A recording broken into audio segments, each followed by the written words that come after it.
Oh, all over the country, indeed. Our Mystery School Mobile Media Lab experiment has made a sacred spiral around the United States, from Kansas to the Jersey Shore to Florida to Texas and to New Mexico, and now we're making our way up the California coast. Next weekend, I will be at Conspiracy Con. That's in San Jose, California, June 2nd and 3rd. And my guest tonight, Jay Weidner. Jay Weidner, let's keep that straight, will be there with me, giving a fantastic lecture that we're going to talk some about tonight, but I'm going to pull Jay off into some other regions of the world, and we'll get some deep insight into Archons, Alchemy, and modern movie magic. So, Space War news, let's get caught up. History in the making. SpaceX launches, finally, out to the International Space Station to meet up with those 6 adult stem cells and the Robonaut 2. Not forget about the iPhones up there as well. Yeah, SpaceX launched up yesterday, was it? The day before yesterday, and has successfully docked with the International Space Station. On May 31st, they will be returning to Earth and get to test out their Super Draco engines. Yeah, that's right. We got a Falcon spacecraft launching a Dragon vehicle and landing with Super Draco engines. Yeah, have you guys ever been... Get over to the Space War News section to keep up with all of this on freemantv.com. Check out that... you can watch all of these launches live and much more that's going on. Oh, and I was going to say, if you've never seen the antimatter annihilator detector that CERN has, the corporate logo for the device that sees the anti-universe, it's a massive reptilian claw. So get into Space War News. Check out some of this crazy symbolism you'll see in there and just what's going on in our space world. And we're going to get into that tonight with Jay Weidner. Another thing, Planet X may be discovered by the Brazilian National Observatory. Whoa, crazy. Well, at least their mathematics show that this is very possible, that there is a planet 4 times the size of Earth, which is very striking to go with Sitchin's reports and other reports that we've had about Planet X, or Nemesis, as some have called it.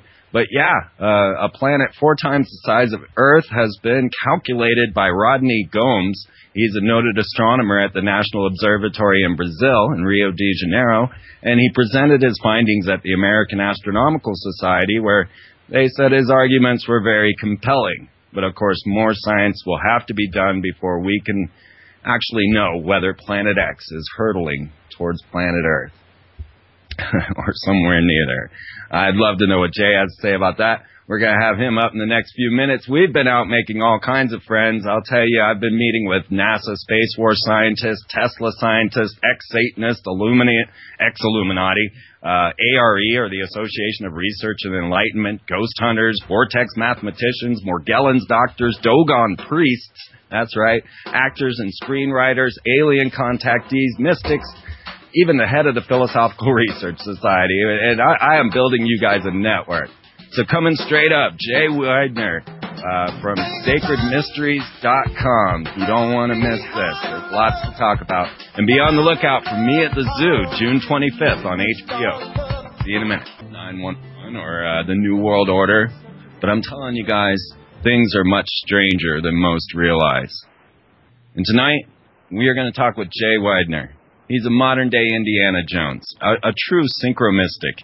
This guy has been digging deep into the alchemical arts for a long time. He's made numerous films, such as Kubrick's Odyssey 1 and 2, and 3 will be coming. Time Wave 2013, Infinity, The Ultimate Trip, and, well, we got more coming. Disclosure, we'll talk about that a little bit. Jay, welcome to the show. Hey, Freeman, it's great to be here. It's fantastic having you. You're definitely one person that I have been dying to really get on this show. You and I did a show together on the decompression session, and, I mean, we were just like brothers in that story. Yeah, I remember it well.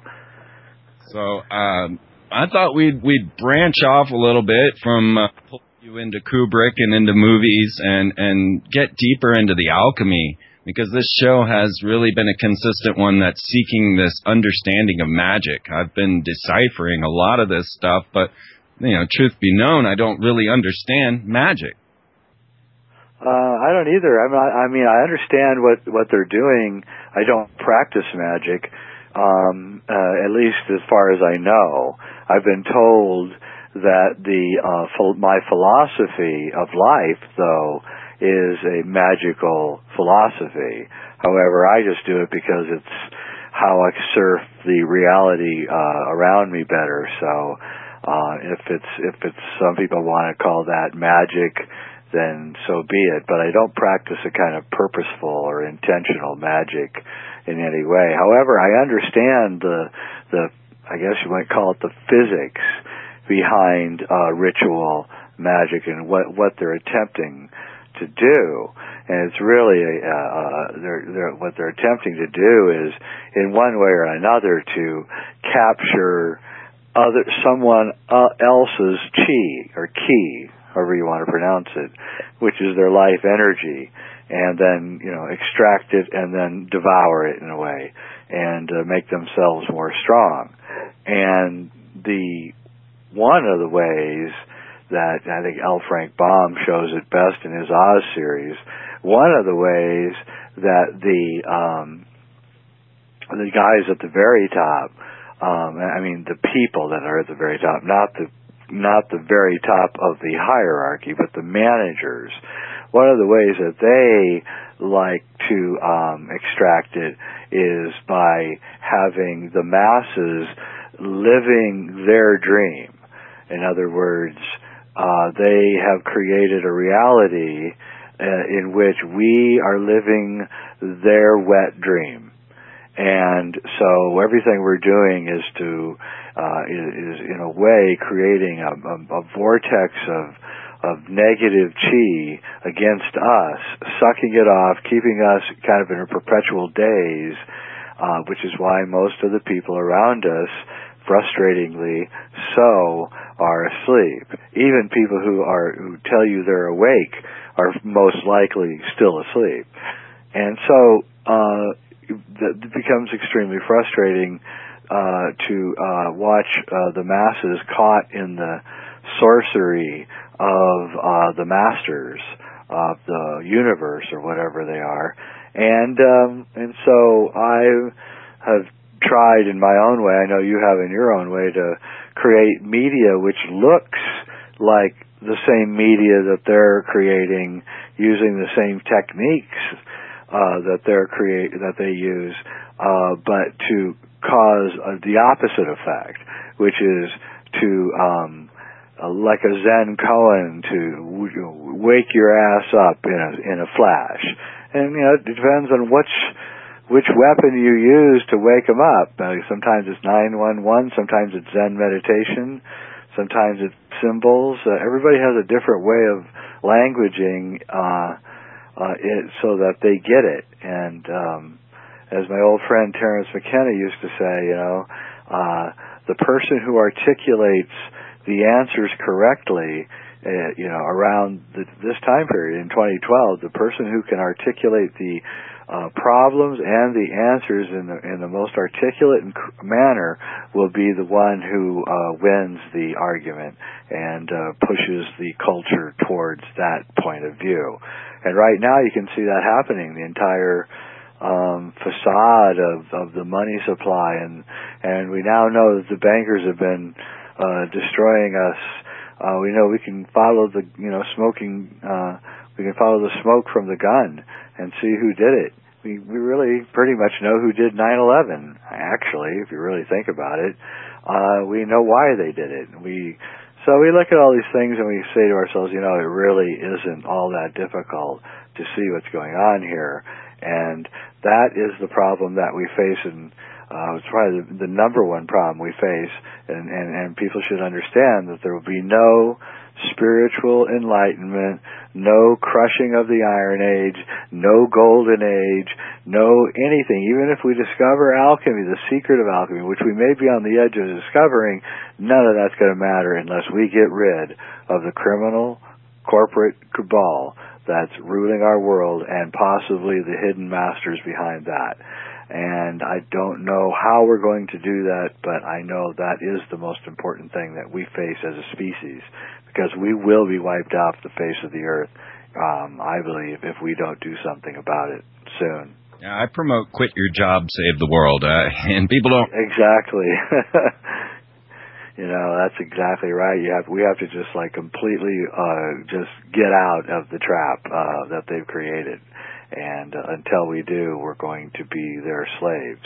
We are their slaves.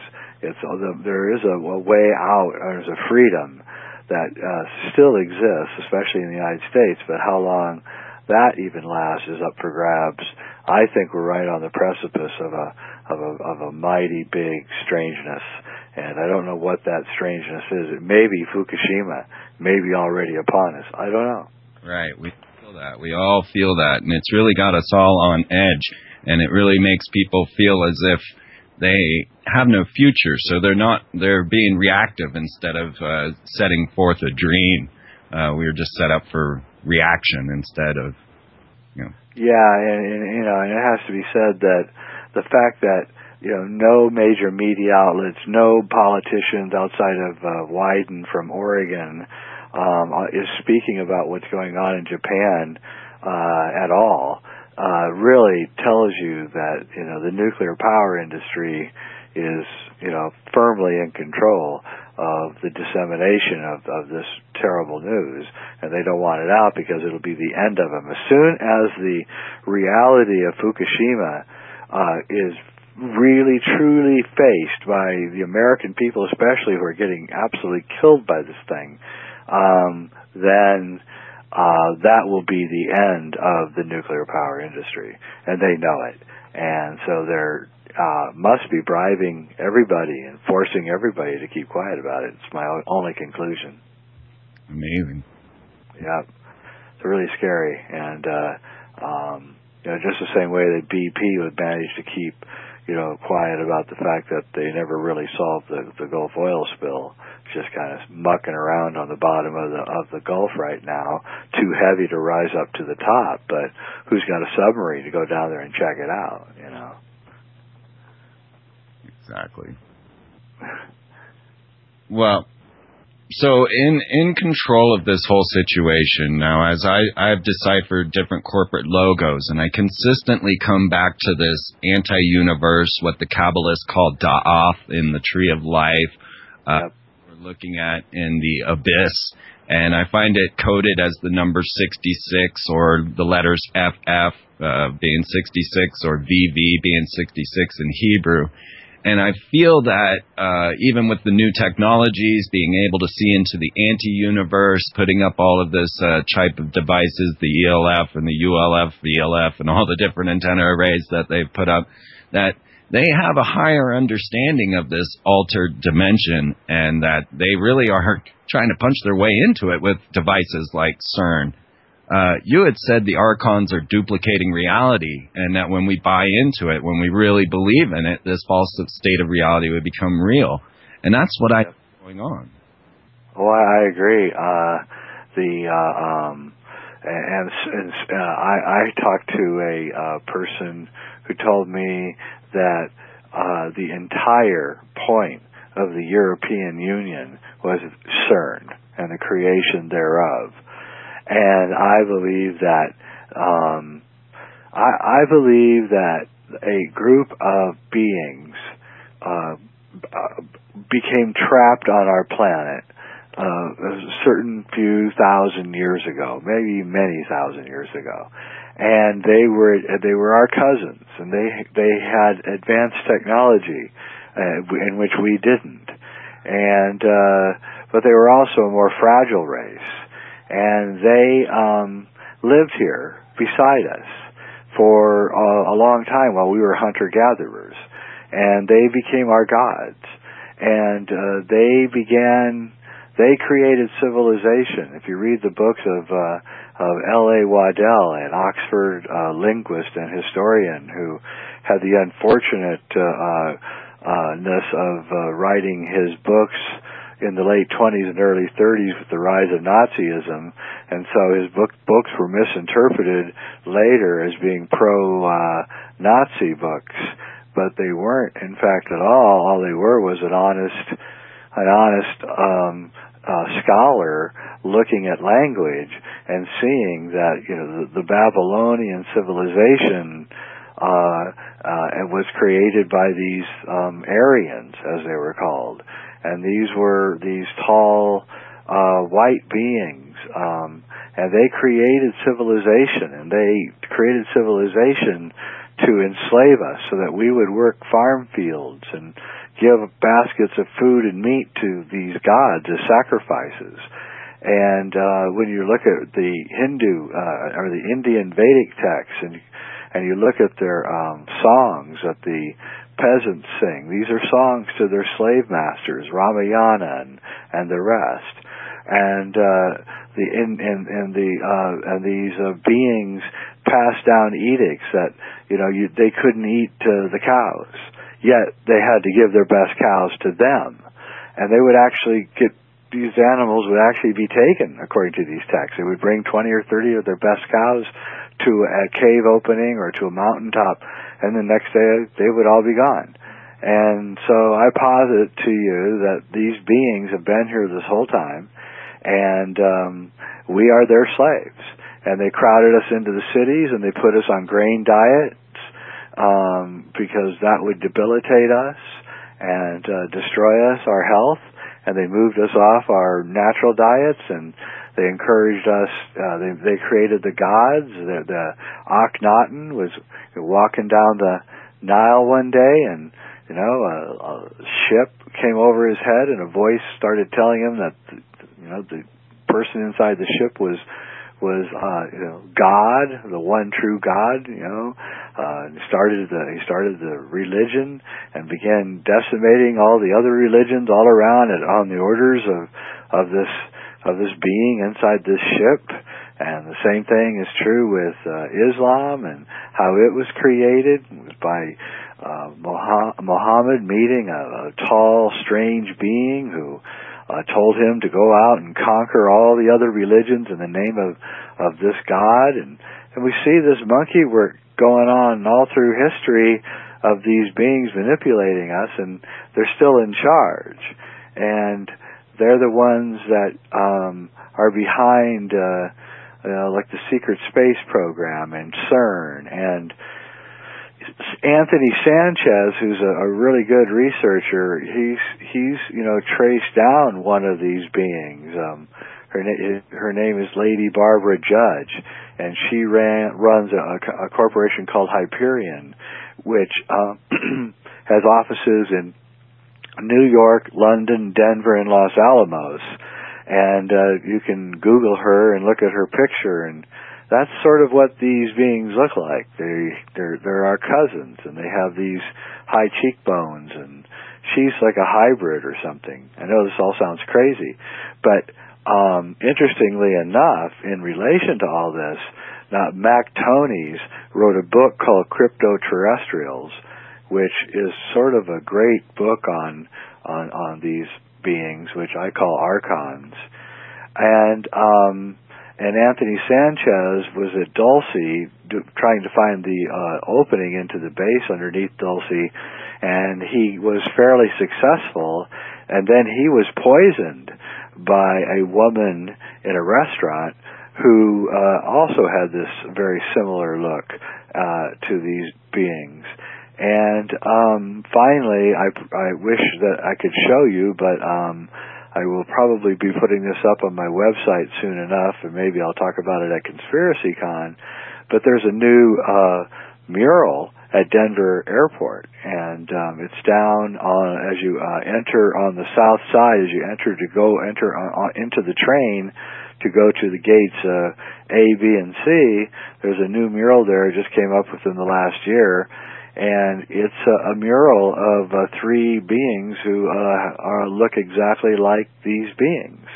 And there it is at Denver Airport. And so these beings are called the Archons. In the Nag Hammadi, they're talked about them quite openly, and they warn that they are imitators of reality and that they are imitating themselves as our gods. And it may even be that the story of Jesus is not the story that we think it is. It's actually the story of a guy who came out of a Gnostic school, which the Essenes, which taught about the dangers of these Archons, and he recognized that the Archons had taken over their holy temple and turned it into a money den, which is exactly what the Archons would do, is take something sacred and turn it into something profane, like a bank. And he threw them out, recognized that they were the Archons, and they crucified his ass for it. And it was a minor rebellion, I might suggest, against these beings. And these beings are working with the people I call the managers, who are the people that we know about, the bankers that we know about, Goldman Sachs and stuff. And that's the avenue that they use to move things around in a kind of a collective directorship, where a small group of people of 60 or 70 guys, mostly guys, sit on all the boards of all the major corporations. And that's how they direct reality. And they push it, and they're pushing it towards this slavery of our race, so that we never find out that we have these slave masters who are not bad people per se, or bad beings, I don't think, per se, but they don't want, they don't like to work, and they don't want us to ever work our way out of the difficulties that we as a species face, which are mostly caused by them. I know this all sounds crazy, but that's just my opinion. You also said that they were jealous of us because they didn't have the type of soul essence that we have. That's right, and they're seeking, actually, they're doing experiments, and have been for a long time, according to like Jacques Vallée, of doing some kind of perfecting of themselves through us, and this is what the abductions, which go all the way back to Ireland and Sweden and the Finnish myths, and these have been going on for a long time. Andrew Collins wrote a whole book about it called "From the Ashes of Angels," and you can see, there's a genetic type, and it's mixed into the human race. It's not just, in the white people. There's black people that have this same genetic type, and Chinese people and Native Americans, and it's a type, and because there's been a kind of intermixing going on, and also people who have escaped from these places that they've been taken. And this race is extremely advanced and extremely powerful, and they use deception as their main weapon against us.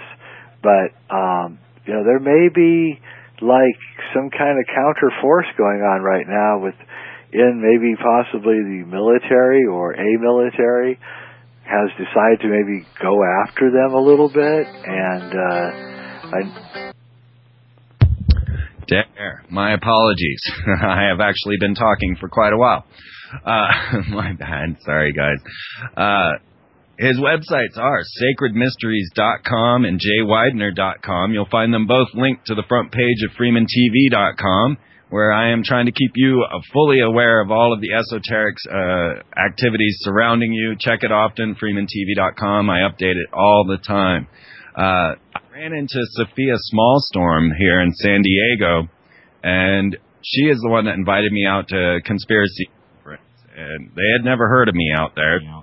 They're going to get quite a surprise when they get to meet me. Sophia and I will be sitting next together in the sales room. And Jay, you're going to be out there giving your lecture. What day do you talk at Conspiracy Con? I believe I'm talking on Sunday the 2nd. Or is that the 2nd? No, maybe it's the 3rd. Sunday the 3rd. Yeah, I know you are the highlight of this conference this year, and I'm excited to hear your topics, and I hope we can give a little bit of what you're going to talk about. But I was wondering if you wanted to get a little bit into Sophia Smallstorm's theories, just in honor of her getting me to ConspiracyCon, and talk a little bit about Homo evolutus and chemtrails with nanotechnology. Are you into that? Yeah, I found her, I saw her lecture from last year on YouTube, actually, and was quite blown away by it. And I would say that she's a lot closer to the truth about chemtrails than probably anybody else, unfortunately, because what she has to offer is not exactly a very comforting scenario. So, but, you know, basically the theory is, for those of you who don't know, and I hope don't mangle her theory too much, is that certain forces within the powers that be are placing things inside the chemtrails which are causing the human race to evolve into something that they desire. Instead of it being a natural thing, it will be what they call transhumanism, or based more or less on the works of Ray Kurzweil. And it's really, really quite frightening, but it certainly would explain a lot of the automatons that are walking around the streets of America. Yeah, it really would, and it would explain my clogged sinuses pretty well. Yeah, right. It's nasty. And another interesting thing is that, which I don't think she touches on, but it's something that I've thought about, which is we know that one of the major ingredients in these chemtrails is a byproduct of aluminum sulfate. And what's interesting is that the etheric field,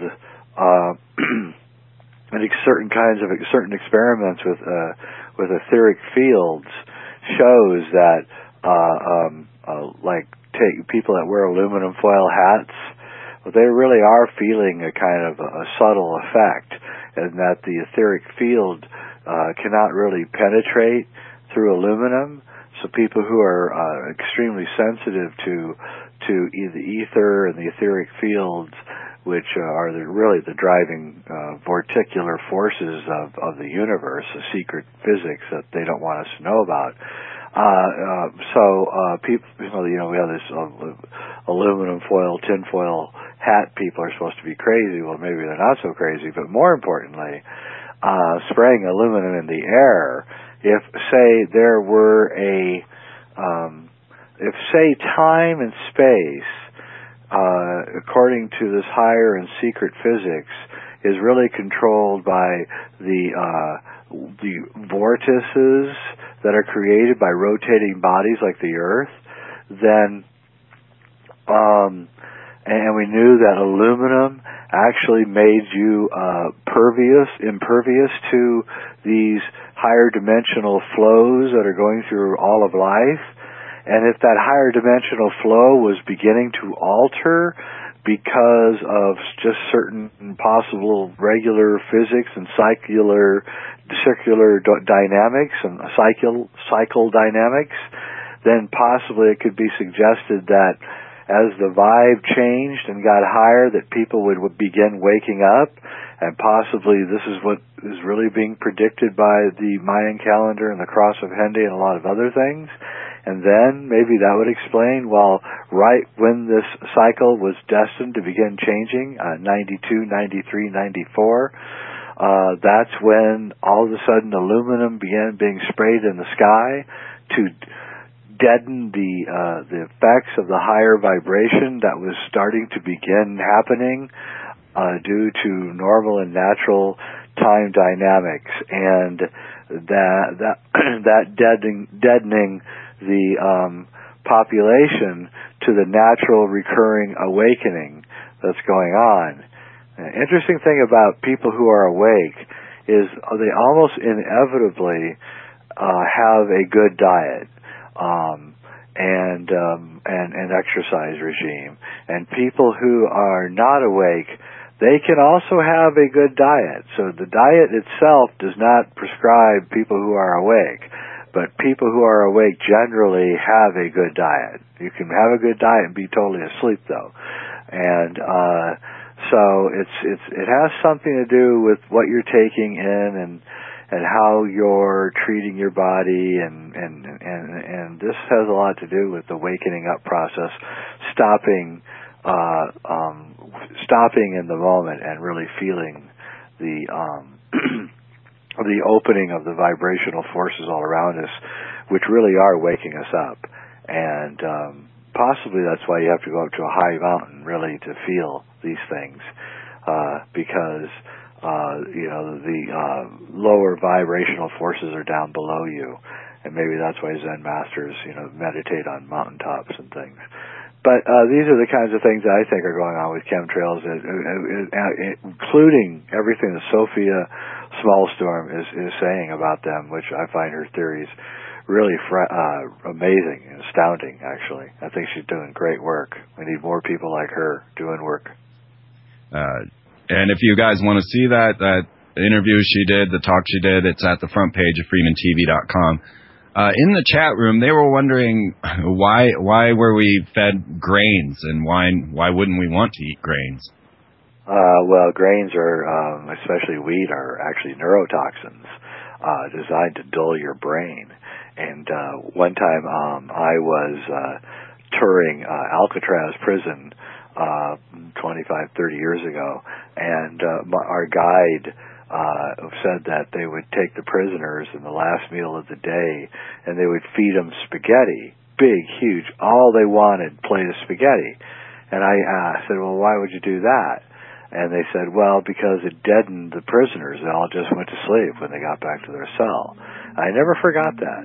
And I realized the spaghetti was mostly wheat, and then that set me off on, investigating grains and what they do to you. And then I started looking at the Neolithic man and Jared Diamond's work on skeletal structures of Neolithic man, and found that Neolithic man who did not eat any grains, just vegetables and meats, actually, had no arthritis, no cavities, lived to be a ripe old age. And then we look at Neolithic Broadcasting man. Radio Network. I decided to get the Great Pyramid with gold, had Zahi Hawass involved, and everything ready to go. Now here we are at the height of Solar Cycle 24. It's the year 2012.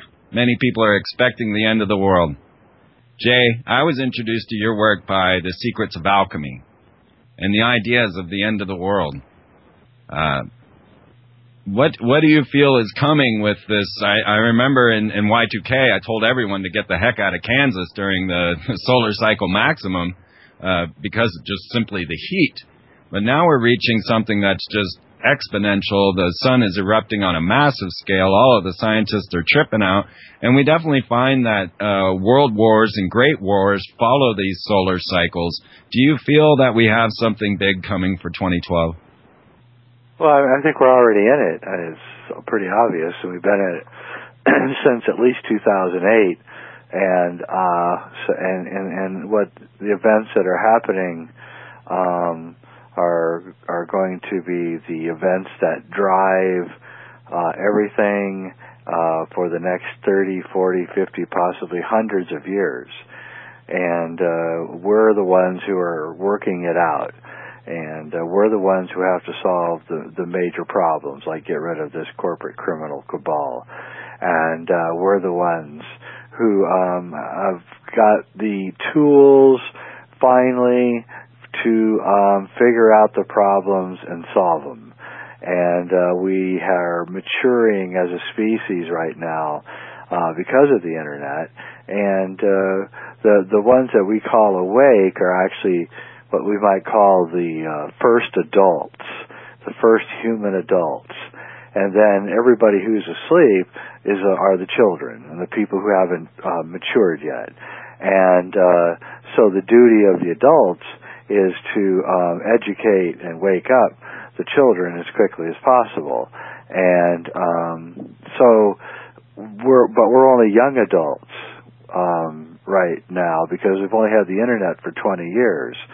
So we're woken up and we see the problem, but the solution still slightly eludes us. But now that will, post 2012, the solution will become apparent.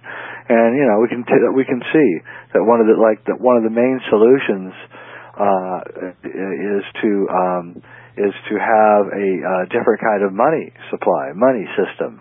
And once we cut the big money out of the system, and you don't get $50 million to play baseball for 5 months, because we cut the money, the big bucks out of the system, then some kind of equity will come back into the system, and we will have a lot more wealth on a personal level than we've had before. So there's all sorts of things going on, and I don't think we should be worried about catastrophes. I think we should be working on solutions to the problems that we face, and facing up to the problems with realistic view about what is really going on. Who are the criminals that run this place? Are they criminals? And when we find out that they are criminals, we say how bad are criminals, and we see that they're the worst kind of criminals, then we know we have to take drastic action. And that's where we are right now. Right. And people want to point a lot of fingers. You get the finger pointed at the Freemasons, the Jesuits, the Zionists, and they want to say, this is the group, this is the one that's making life on planet Earth hell, and we need to take them out. And as I watch people speak about, say, the Freemasons, and that they're practicing some sort of satanic ritual or something to that effect. Now, one thing is, I know Masons don't really research their rituals. They don't know why they're doing it. But when you start to condemn the secret society like the Freemasons, and then not condemn the concepts of America, then you're really a confused being. Yeah, and people don't realize, how America was started and for what reasons, and that in itself is a pretty interesting story, and points back to the fingerprints and the monkey business of these crypto-terrestrial Archons. But we just have to come to grips with the fact that it isn't a name of a group, because these Archons are by their very nature deceptive. So they're planting themselves in all these groups, and then saying and pointing fingers at the other groups and saying that they did it.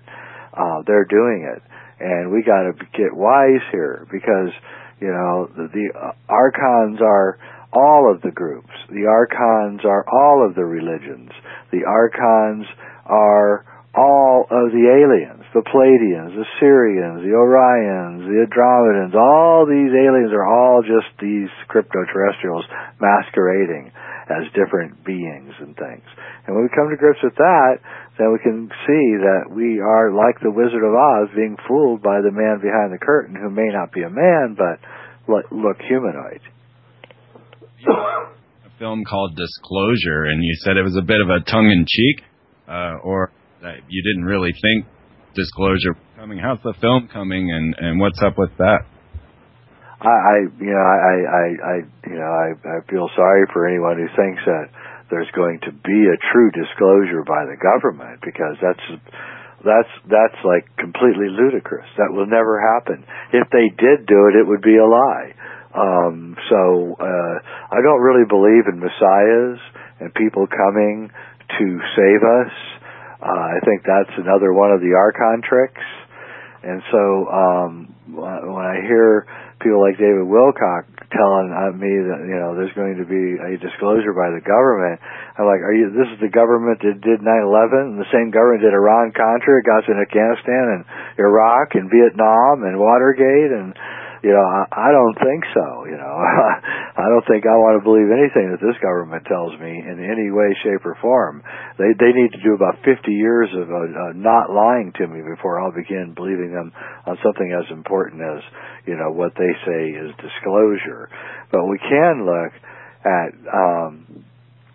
what's going on in New Mexico, and some of Anthony Sanchez's work, and the Hyperion Corporation, and we can see that there's some kind of technology transfers going on between something and corporations, which are then being used in secret weapons and in space programs, And I think that's where the real money is right now, the real importance of CERN, which is obviously they're messing with time, and they're trying to burn a wormhole through time somehow, and you know, this goes back actually to Terence McKenna's prediction about 2012, which is, are you familiar with his prediction about 2012?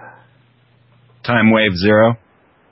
Well, what he said is that all of history leads up to a singularity. And that singularity, he thought, and I love this theory and I always have, is that we would either travel towards the future, into the future, or communicate with the future. It didn't really matter if we traveled or we just communicated with, say, the people from 1,000 years from now or 10,000 years from now. And he said that the reason that we don't see time travelers is because you cannot travel back in time any further than when the first machine is invented. And so, just like you can't travel in a place in a car unless the road has already been placed there. And so, back up on the break. We're coming up on the second hour, you guys. We're going to take this strange. It's going to go places that you have been looking for, hoping to hear Jay talk about Kate Middleton and crazy sex parties at Killy Kittens, Kubrick, all of that coming up in the next month straight by the end of this. I don't know why it comes out that way. Jay, this is the short break of the show. We've just got 5 minutes. And some in the chat were hoping you could finish the Terence McKenna story. Yeah, and Terence, what he postulated was that at the minute that the time machine was invented, a whole world would suddenly be filled up with all of the people from the future who wanted to be there at that first moment when they could go back in time. In other words, a moment when the time machine was invented. And this would then cause an instantaneous ending of time, because the people from the future visiting this great moment when time had finally been conquered would begin telling the people of the past, i.e. us, all of the things that had been discovered over the next whatever time period they were from, and so therefore the entire future would all occur all at the same time. And that could be what's going on at CERN. And if time is a wormhole through the matrix, then possibly we're getting some, we would be getting to see evidence of strange happenings going on with time. And sure enough, NASA has been looking at the sun, and they've been looking at carbon output from the sun, and over the last few years, the last 2 years especially, you know, strange waves are coming out of the sun, which are causing time to slow down a little bit. So time is like a vortex, and we're spinning towards the tip of the vortex, like the tip of a tornado, and that is the Iron Age, when the spins on this tip of this vortex are so fast and so tight that they harden into reality, just like the tip of a tornado hardens into, the strength of a diamond or steel, and it can rip apart buildings and things, and it's just spinning air. Well, that's what time is, and that's what the yugas are, and we're in the period right now where time is spinning so fast that this singularity can be allowed. And I believe they know this, and and this is why Shiva is in front of the building at CERN.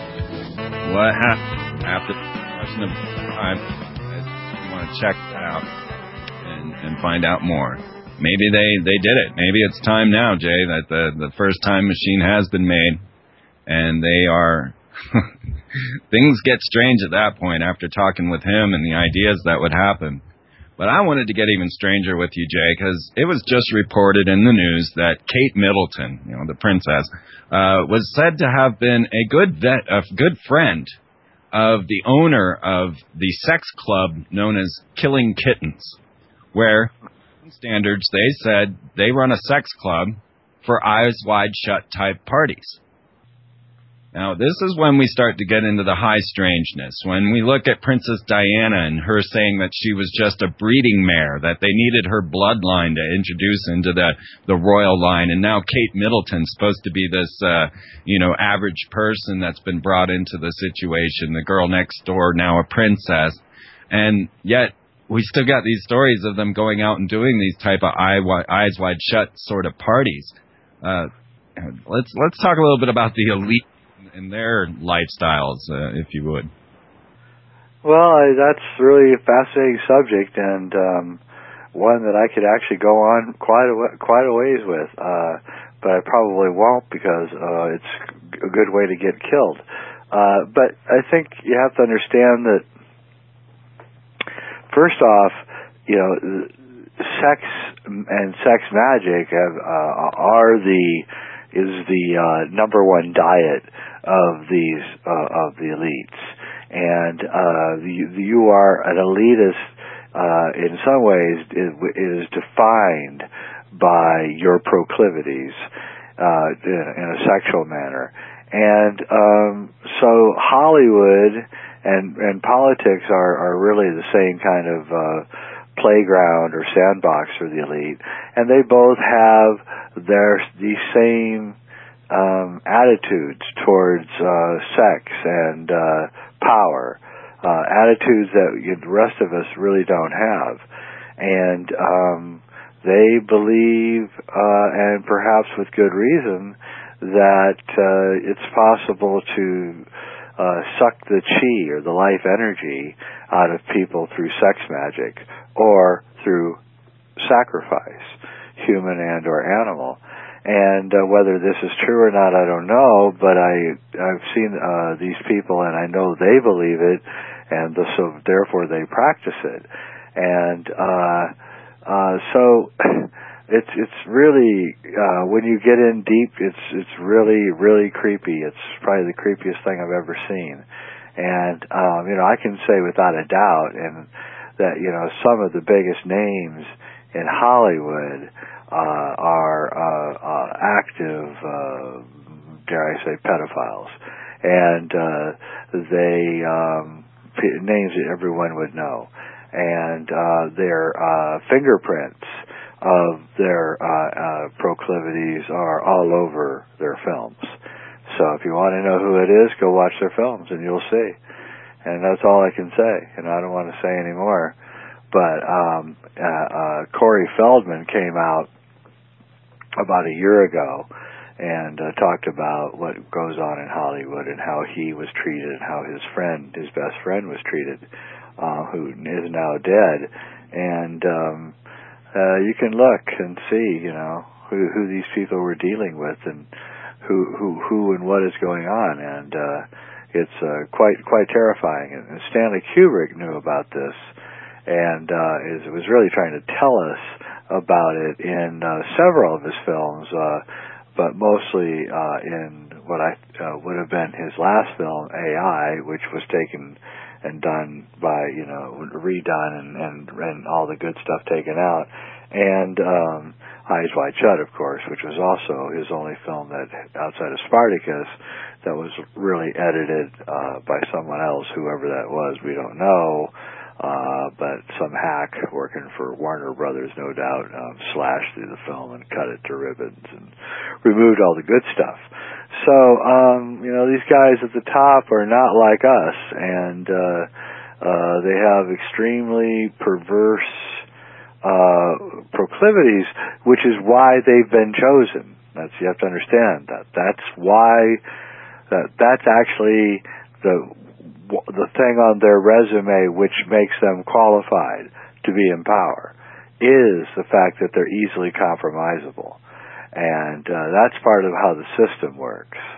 And that's something we have to come to understand. If somebody's in power, they're running a major newspaper, if they're running if they're a presidential, if they're in the presidency in the Oval Office, or they're in the military, high up in the military, they've been compromised. You don't get there without it. And you can see that, people like Glenn Beck and Rush Limbaugh and Sean Hannity, who all have big time radio programs, if you look, they exactly have the same point of view as to regards to foreign policy. No matter how harebrained those ideas are, they have them, and that means they've been compromised and they know where they toe the line, which is a neocon point of view. And you go and you look at Obama, and again you see him towing the line on the neocon point of view, even though he runs against that point of view. And it's just the only thing missing are the strings dangling from the arms, Well, a friend of the show, Frater X, who is a Freemason and a member of 9 esoteric orders, managed to send you a question for the show, even though he's live right now as well over on American. For being able to work 2 shows at once. And he wanted me to ask you if you could elaborate on the strange little cabal of people that Kubrick hung with in the early 60s that included people like Arthur C. Clarke or MI5 affiliates, or even Anthony Burgess, the author of Clockwork Orange. Oh yeah, he was in the big stew there in London of all sorts of interesting people, primarily Arthur C. Clarke, of course, and he was starting to write, or at least talk about the beginnings of 2001: A Space Odyssey, and Arthur was involved with bringing in a lot of the Germans and over into Hermann Oberth, and a lot of others were helped by Arthur into the NASA program, and also he was hanging out with now I'm going to forget his name, the author of I, Claudius, Robert Graves, and a lot of other people, and he was picking up a lot of stuff, and he had a high IQ, and he was fascinated with Nazi technology, and ordered like blueprints of Nazi aircraft and things, and was completely fascinated with everything about Germany and the Nazis. His wife, Christiana Kubrick, her brother was, or brother-in-law, no, her brother, would be his brother-in-law, was Leni Riefenstahl's cinematographer. Leni Riefenstahl was, of course, Hitler's filmmaker. Did all the famous propaganda films for Hitler.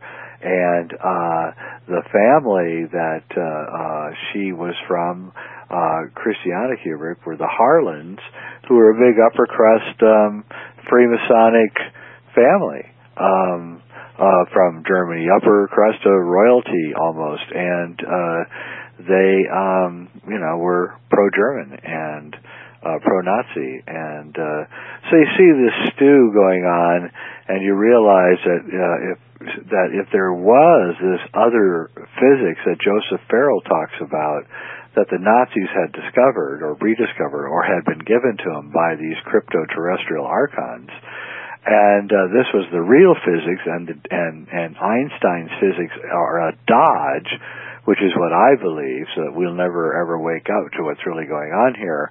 And then we can begin to see that he was figuring this out, that he was there at the beginning of this breakaway civilization, as Richard Dolan, the UFO investigator, calls it.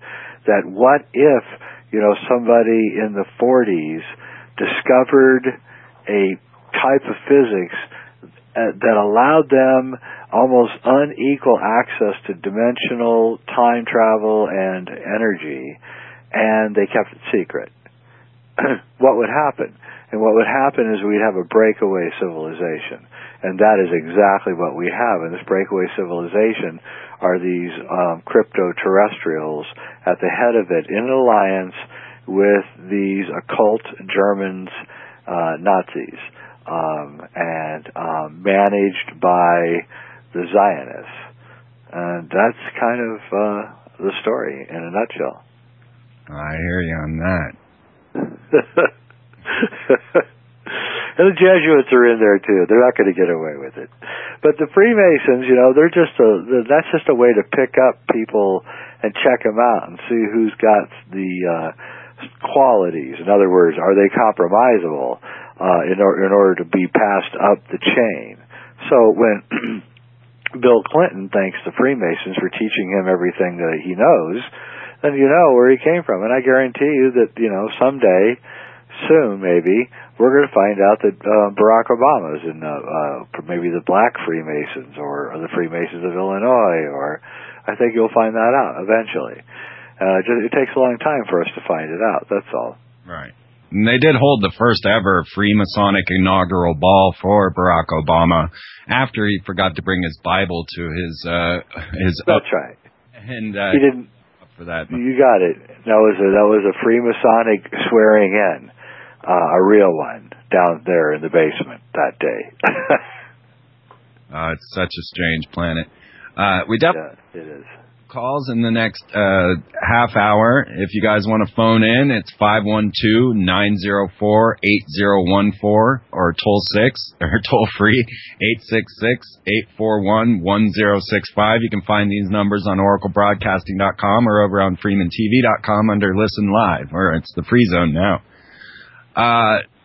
Okay, well, in this breakaway society and the ideas that are going on with that, then we have these great shows that are being put on for us, these great plays. And I am one that really always believed that there was a Space Force influence on 9/11. When I see that building pulverized, I don't see demolition. I see space-based weaponry. I see particle weaponry, something of that effect. But you're tearing apart 9/11, and you're going to drop a couple of bombs at the Conspiracy Con this next weekend. I wonder if you want to get a little into 9/11 before your big presentation at Conspiracy Con. Well, I'm not really a 9/11 theorist or anything. I've of course been very suspicious of the whole thing from the beginning because there's so many holes in it, and there's nothing I hate worse than a bad conspiracy theory, which is what it is, at least the government's version. But the problem with the video, especially the video taken below the second building, is that though there's a lot of problems with it, and it for one thing, the jet is moving at 500 miles an hour, according to the government, and so that would mean that the frame, the video frame, which is running at 30 frames a second, is taking a shutter speed of 1/60th of a second, so it's 1/60th of a second on and 1/60th of a second off. So that means that the plane in a single frame has traveled whatever distance it would be traveling in 1/60th of a second. Well, doing the math at 500 miles an hour, then every single time that shutter goes, that plane is traveling somewhere between 12 and 15 feet, which would create a blur by any stretch of the imagination on the frame. But when you look at the frame, you can actually almost see the rivets of the plane as it's traveling per frame. And that caused that was the first thing that alerted me that there was something not quite right with the imagery.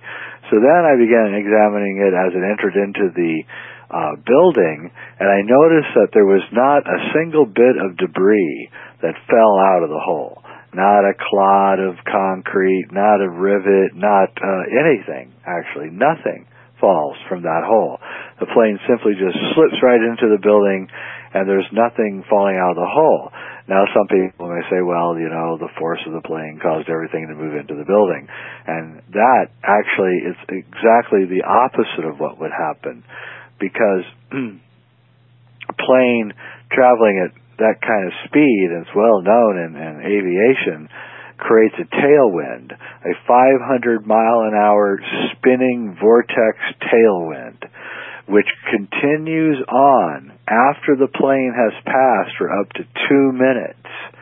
And this tailwind is so dangerous that's why there's delays in taking off, because they want to make sure that tailwind is dissipated so that the next plane coming up doesn't hit it when and planes have hit this and crashed. So what we would have seen, actually, had it been a plane hitting the building, is we would have seen debris and smoke and flames and people and coming out of the building, being sucked out of the building by this incredible vorticular wind. And we don't see anything coming out of the building. And so my conclusion, sad to say, because I didn't want to reach this conclusion, but my conclusion, based on the cinematic videotaped evidence, just like I did with the Kubrick stuff in the moon landings, is that something was done that day. I don't know what. A hologram, a missile that somehow could make itself look like an airplane, something. But whatever it wasn't a plane, and it wasn't traveling at 500 miles an hour.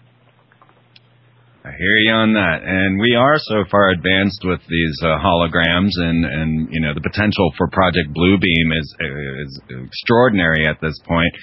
Recently, there was just a Chinese commercial that came out for their soccer team, and it's up in my weird stuff section on Freeman TV. But they show London being bombed while the Chinese are playing their soccer. I feel like World War III could be right around the edge. Do you think there's going to be some major event at the Olympics? You got any feelings? Any ideas? Well, I really hope not. But yeah, it would be, it'd be a great time to do something, get the whole New World Order moving closer to their goal. And but then again, let's hope nothing happens. I really don't want to predict anything, because I just, these guys at this point will do anything. But here's the thing: we're waking up a lot faster than they thought, even with their aluminum bombarding of the atmosphere. And I don't know if they can afford to do many more of these tricks. It's for one thing, a lot of their false flags are beginning to backfire, and there's a lot of rumors that the Stuxnet virus had infected the computers in Fukushima, and that's why they didn't react in time to the danger that was going on there. In other words, the systems just went haywire because Japan was helping Iran with some of the nuclear building of their nuclear reactors over there, and so these operations are starting to backfire, and we're seeing the repercussions of them, and blowback, I think, is the word they use in intelligence circles. And so I think what we have is now everybody's learned how to false flag, so now everybody's false flagging. And so what happens in a world where everybody is doing a false flag? And the answer is you have blowback after blowback after blowback, increasing the chaos, increasing the chance for something to really go wrong. When this is in keeping with what's going on with time is speeding up as we're heading down towards the edge of this vortex. And so, a screw-up is inevitable, and Fukushima may just be the beginning of a number of screw-ups. But there's war coming. I wouldn't put it past them. And we're right into that solar cycle. Bush got us in a war in 91. At the same time that this was going on, 9/11 happened at the bottom edge of the solar cycle. So if we're going to get into a war, solar-wise, this is the time that they would be doing it. I hate to say it.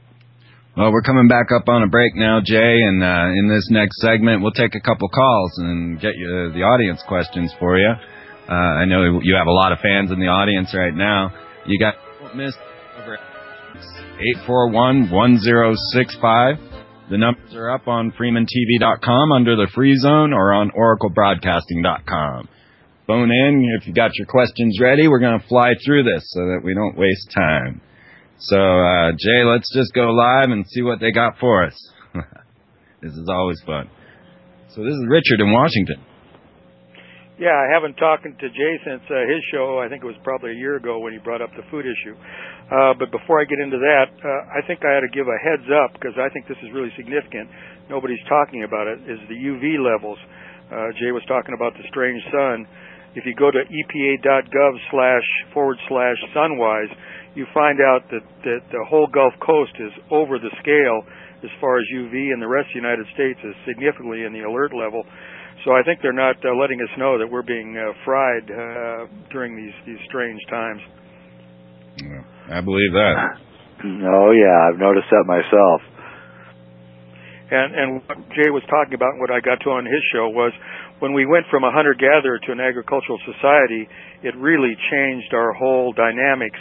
That sent us into the sympathetic fight-or-flight use of carbs for energy, and that keeps us in that fear perspective. And I think a lot of these false flags and events are just to keep us in the fear, parasympathetic, dependent on carb situation. You know, to sporting events, we're back to the bread and circuses again, are run on beer being their liquid of choice, grain-based beverage.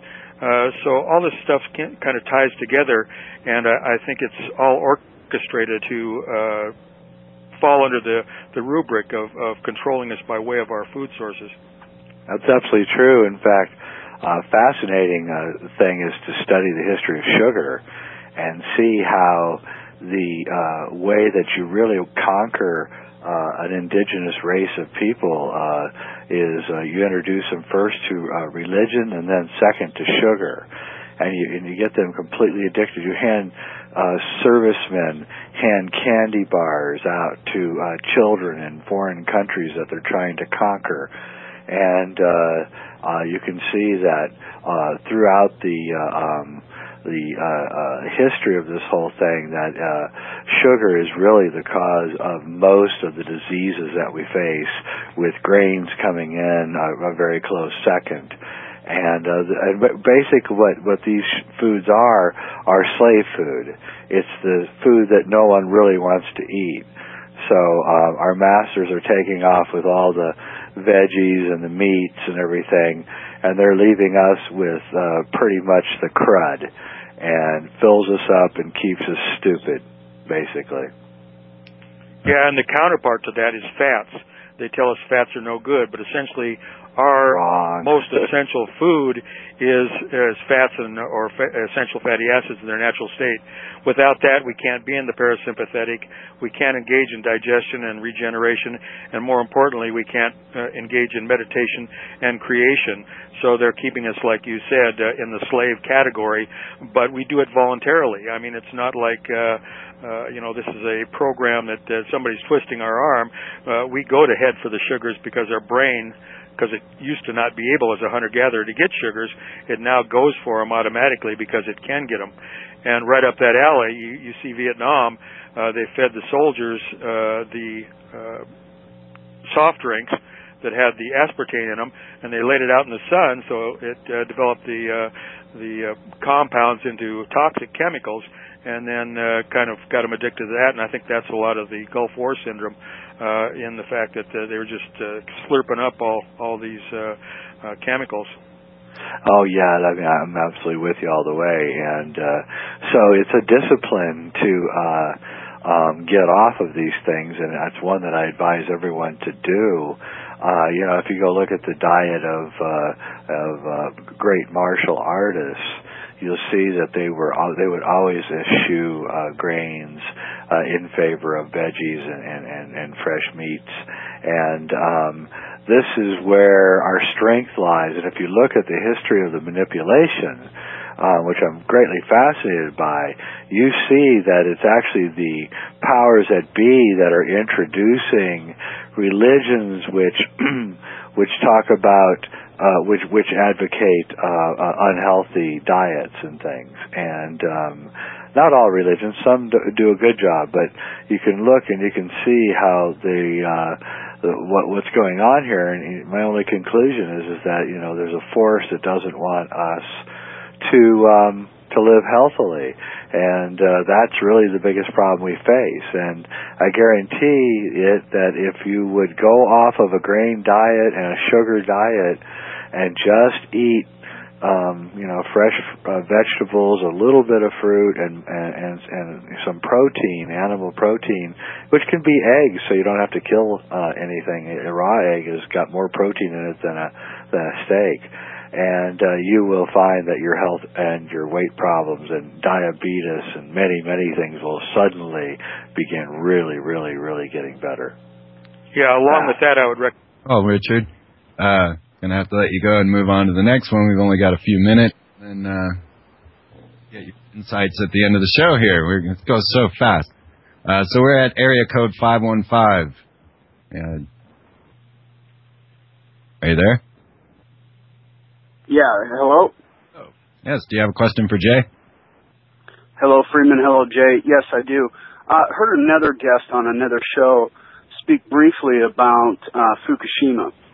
And he touched on it briefly, and what he said was this, that south of Fukushima there was a facility that Japanese had that was for just space-time travel theory, and it was on the verge of something. I was wondering if either one of you have heard anything about that. I have not, no. No, I hadn't heard that either. Yeah, because he got on the topic and was off real quick, and so that was my question. Thank you for your time. Appreciate it.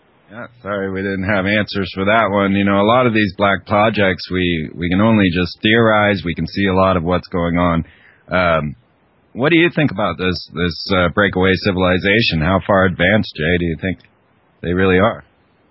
Well, I mean, we don't know, but if they could be 1,000 years ahead of us very quickly. It depends but then again, maybe they've only gotten to the point where they understand how to break a hole in the time space matrix, in which they hope that will be the great advancement that they're looking for. In other words, they're hoping that they're going to get the information from the future and leave us out of it, to advance their own agenda. But I think Terrence is right. I don't think that can happen. I think once they bust a hole through, then that's it. And the hole, could be busted open slowly, so it could be like weirdness getting to high weirdness, getting to very high weirdness, which seems like what's going on. So, and also time itself seems to be changing, or something odd is going on with time, and I'm not the only one to talk about this. So I don't know. Yeah, I agree with you there. And let's not forget that Rex Diabolus Church, the ex-High Priest Church of Satan, will be setting off his Ragnarok engine December 21st, 2012, hoping to open a portal for the old ones to enter and wreak vengeance on planet Earth. So if this is going on, if you don't understand the high levels, why so many nations are spending billions of dollars to buy into CERN and to get connected to their nebula helix superconducting cloud, and we have been leaving a wake of friends everywhere we go. It was our idea to get out there and prove to the world that humanity is good. I think this is a critical factor that people need to realize, that once you accept the humankind and realize that all of us have goodness in our hearts and that there's a very few elite that are guiding us to the ultimate destruction, if you could start to make these bonds like we are doing, and like we are leaving people in a wake where they're making friends upon friends and all the friends are meeting friends and everybody on the friendship agenda is just traveling around meeting friends everywhere. This was our solution to the problem, was the friendship agenda, to start to just teach people that humanity is good. What thoughts do you have, Jay, on the solution we could start to work towards to really break us free of this mind game? Yeah, that's exactly where my head's at right now and what I'm working on all the time. And I think we have to begin with, it's a two-part program. One is a spiritual and one is a physical. And I think we really have to start with the spiritual. I think we need to we need to get a discipline, a spiritual discipline, and do it daily. I think you're going to need it as things get crazier and crazier to hold you and guide you and center you. And so I highly advise people to take up a meditation or walking in the woods or yoga or something, a breathing, something that will help you and guide you. And then the physical thing, I think we have to start creating the world that we envision now. As Terence McKenna used to also always say, we must live as if the apocalypse has already occurred. And what he means by that is that we must live as if it's already after the end of time, and create that world now. And that world is going to be a world that is built on completely different values than the ones that we're living under now. It's going to be a world that values fresh food, organic food, and fresh water, and friendship and community, and music and art, and shamanic trances and dance, and goes back to more of a hunter-gatherer. As we go back into the change our diet, we will take on more of a hunter-gatherer sense. Not to say we're going to become cavemen. What we're really going to be kind of doing is taking our high technology into a more rural life, a life that is going to have a lot less stress on it, and a life devoted more towards values of wisdom and spiritual redemption. I think that's where we're headed, and the internet is making this possible. And but first, none of that's going to happen until we get rid of this criminal corporate cabal, which I know no one wants me to hear say, because that sounds like a lot of hard work and dangerous even, and it is. But the rest is just a Pollyanna-ish fairy tale unless we get rid of the people who are destroying our world and us. And I don't know, and I say get rid of them, I don't mean kill them. I mean just get them out of power. We just have to extradite them from power. That's all. The best way I can see to do that is to remove the big money from the system, disallowing them from being able to concretize their thirst for power, and which is what money allows. And so if we become a more bartering system, then nobody's going to pay someone the kind of money they expect to get. And I think that's actually the key to stopping the corruption within the system and the mafias that are controlling the world right now. And we have to face that is what's going on. Mafias are controlling the world, killing mafias like worse than you can ever imagine in a Godfather film. Yeah, and it's a scary thing to a lot of people don't want to envision a better world. Like they actually want things to crash and burn so that they do. There's a large degree of people, Christian fundamentalists, would like to see the world to be destroyed, and they actually preach a philosophy that they're going to be raptured out of here and are going to be happy to watch us all die in the hellfire that's going to remain. And that tells you a lot about their mindset and psychopathic states of awareness. And I think we have to realize that there's religions created by these crypto Archons, whatever they are designed to destroy us, destroy our psychology, to destroy our true spiritual nature. I invite everyone, if they really truly want to understand the hunter-gatherer mindset, to read the book by my great friend Robert Lawler called Voices of the First Day, which is about the Aborigines in Australia. And you'll find that, these hunter-gatherers were highly, highly advanced spiritual cultures that lived the Paleolithic diet, and they never left their walkabout lines because they didn't want to disturb the earth, because they knew that the earth in its pristine form was the great birth of intelligence and spiritual truth. And I think that's where we're headed. We're headed maybe not back to a harsh hunter-gatherer kind of world, but to a world of nature, return back to nature, nature worship, but with high technology. So we'll be living in the country, but we'll have our iPads and be able to communicate with anyone in the world easily. Looking forward to that as well. Yeah, me too. And I think we're right on the edge of it. So we have to make it happen. Everybody has to get out there and just do it and say, okay, and find like-minded friends and buy some land and with a good source of water and grow your own food and yes, even kill your own animals if you have to. That's the ethical way to do it instead of relying on someone else to kill your animals for you. And but at the same time, learn and appreciate that animal and what it's giving you.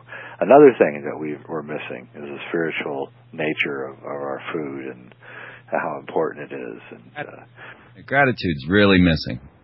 Yeah, it really is. We're just we believe that the world owes us everything, and we don't really understand where everything's coming from. And we're in for a big, huge wake-up call, and I just want the people who are awake to get moving so that they actually can survive and help create a better world. And I think that's what we're really all about. All of us are doing, and we can scare each other with the stories of Fukushima and the elite and aliens and Archons, but in the end, we have the power to just simply wipe all of that away and create our own kind of world, and just refuse to deal with the world that we're being offered by them.